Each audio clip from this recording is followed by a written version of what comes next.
Hey everybody, it's Jenny, and I am here with you today to share how I'm planning this week in my Classic Happy Planner. I am going to try this one out for work, which is incidentally why you haven't seen me here for a couple of weeks. I've started a new job, which is fantastic, but it definitely cut back on my free time, so we'll see if I can keep up a video schedule. I am flipping through the Squad Goals sticker book. I'm using that one to plan and decorate this week in this work planner. This is going to be much, much, much more like you see everybody else doing, or a lot of people, I should say, doing. I'd be able to do a true before the pen. It's just one of those things that I typically in my home planner cannot do based on the fact that I write appointments and all those types of things. But because my work planner is not going to be like that, I'm going to use it for tracking some things and then for some to-do lists daily of things that I need to accomplish in my job. Now you can see that I have put down a full box and then that really adorable little girl riding the bicycle down there. It's so fun. And then I'm going to put this little strip of grass as well. Now, like I said, I'm really only using this planner for two things for work. So my weekends are not full and the rest of the week will not be entirely full either. However, I still will be actually using this. So I'm really looking forward to seeing how I can really motivate myself with cute decorative elements, but also keeping it 100% functional as well. Now you can see that I am putting those little flags and I've turned them on their side so that I can use them as a bullet point sticker. Now I'm not intending to do what I do in my own personal planner, which is check off the checklists. I probably will use a highlighter and highlight the things as they get finished. I feel like that might give me a better overview of what's actually done and what's not done. Not that I have that problem with the check marks, because I don't, but because this is my work planner and it's more of a must do type situation because it's work, obviously, I want to just make sure that it's very abundantly clear. I also just really want to be able to play around with some different things as well. Now you can see I have that tiny little stamp block and I'm going to use the Happy Planner stamps, and then I'm going to use the gray Versafine ink to ink those up, just simply using enough ink, not too much, not too little, and pressing firmly with even pressure on the stamp to get a good image.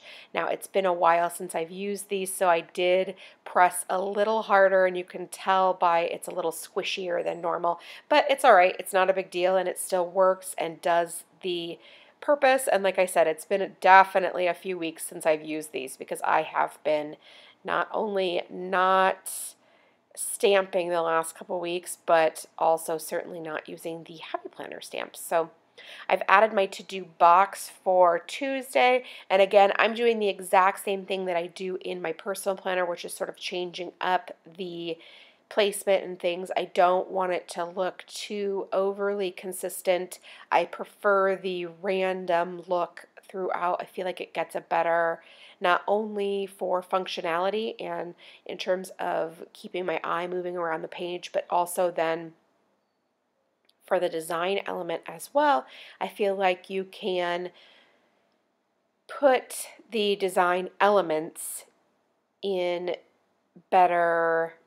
So for example, using the rule of thirds, using the visual triangle, things of that nature. So you'll see in the end, like my decorative elements, how we get that good triangle. And I think that that's because of the switching things up and not putting like all my to-dos across the bottom or the top and putting all of my appointments or that kind of thing. Now, let's be clear, we do that sometimes and I'm able to make it work with good design as well. It's just that the typical traditional way that I use my planner is like this.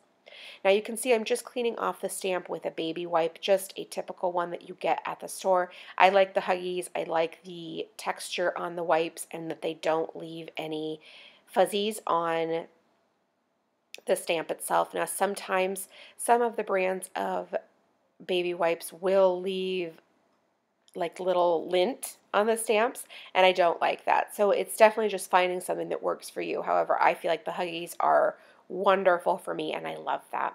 Now you can see that before I stamped those lines, I sort of laid the stamp down on the page to see how many I needed and what would fit with the sticker that I had already placed down there. I don't need a gazillion lists because the way that my work is set up, it's just not necessary. So this allowed me to figure out a functional and then also for the space that was allowed.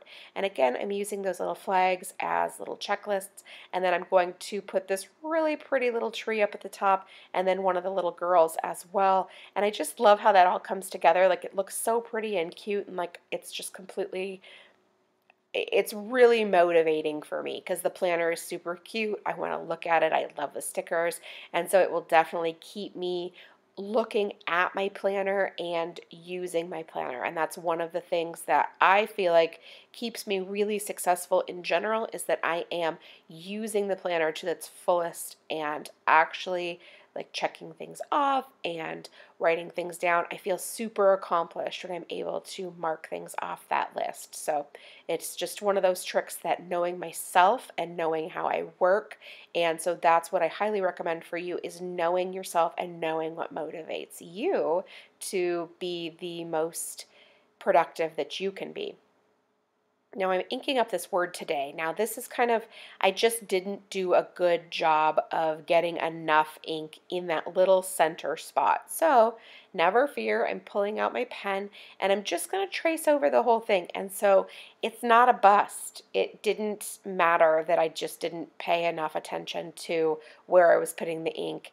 I was able to simply cover it up. Now, to be perfectly honest with you, I could have not mentioned it and I could have just gone on, and you probably wouldn't have noticed that I didn't do a great job on that. However, I wanted to make it known because I do stamp all the time. Stamping something that is definitely in my wheelhouse. But I like to point out that it's not always just 100% a no-brainer. Sometimes things get messed up, even for a really experienced stamper. Now, it's not really truly messed up because look at it. In the end, it's perfectly fine. It's knowing tips and tricks to make these things work better for you. I didn't set myself up for good success. I didn't prime the stamp first. I didn't pay attention to where the ink was going. I just wasn't really thinking. And so that lended itself to those results. And I just like to make it abundantly clear to all of you that stamping is just not something that everybody wakes up one day and, oh, I'm a great stamper. Nope, it takes tricks, it takes tips, it takes paying attention and making it work. Now, as you can see, I laid the sticker down crookedly, and so I just went ahead and pulled it back up and set it up evenly. Now, we are moving into the weekend, and as I said already, I'm using this planner for work. I think I said that 67 times. So I don't have weekend plans. Hooray! So I put that weekend banner down, and there'll be a couple more stickers, and I am finished. Thanks so much for stopping by and watching this video. I really do appreciate it. If you have any questions, please leave it in the comments below, and I will do my very best to get back to you. Thanks so much, and make it a great day.